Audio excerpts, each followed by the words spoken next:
Debussy was born into a middle-class family in Paris, 1862.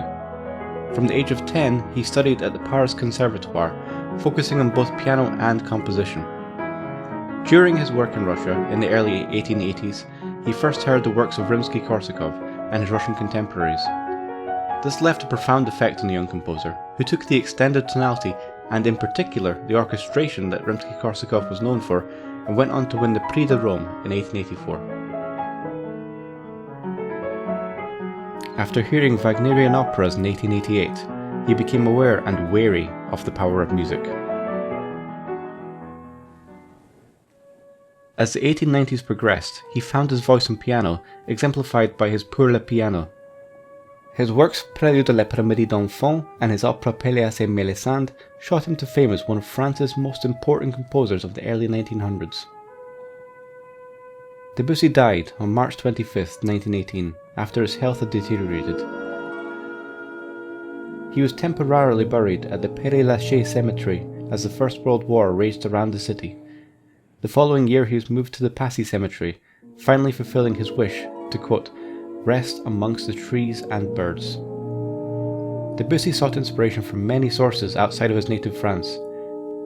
He greatly admired Wagner, Russian composers, medieval organum, Javanese gamelan music, and melodies from both China and Japan. He combined these with the French tradition of sensibility and restraint to create a very unique style of music that is often called impressionist, to align it with the Impressionism movement in painting at the time. The Grout Pliska Burkholder History of Western Music says, one trait shared with both trends is a sense of detached observation. Rather than expressing deeply felt emotion or telling a story, as in much romantic music, Debussy's typically evokes a mood, feeling, atmosphere, or scene.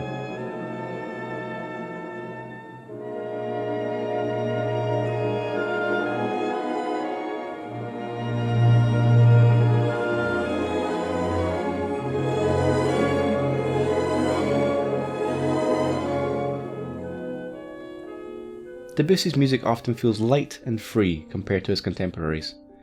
This is in part due to his use of exotic scales such as the whole tone, octatonic, and pentatonic, and also by deliberately avoiding common compositional structures by allowing motives to exist without development, and by refusing to instill a sense of urgency in his music. There is often a great deal of rubato and a sense of harmonic dissonance, but he doesn't push it towards resolution. When questioned on his theory, or lack thereof, on how to get out of various harmonic dead ends, he answered, there is no theory, you merely have to listen. Pleasure is the law. Today he is perhaps most commonly known for his Clair de Lune from his Suite Bergamasque and for his Reverie, but personally I would very much recommend his Prélude à l'après-midi d'enfant.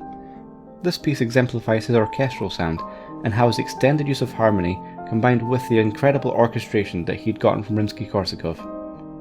Another recommendation I have are his books of piano preludes that showcase a wide range of timbral effects on piano, which, when combined with the scales used, have an incredibly ethereal sound to them. Debussy's influence can still be felt widely across music today. In modern scoring, many of the techniques to create a sense of static place can be traced back to him.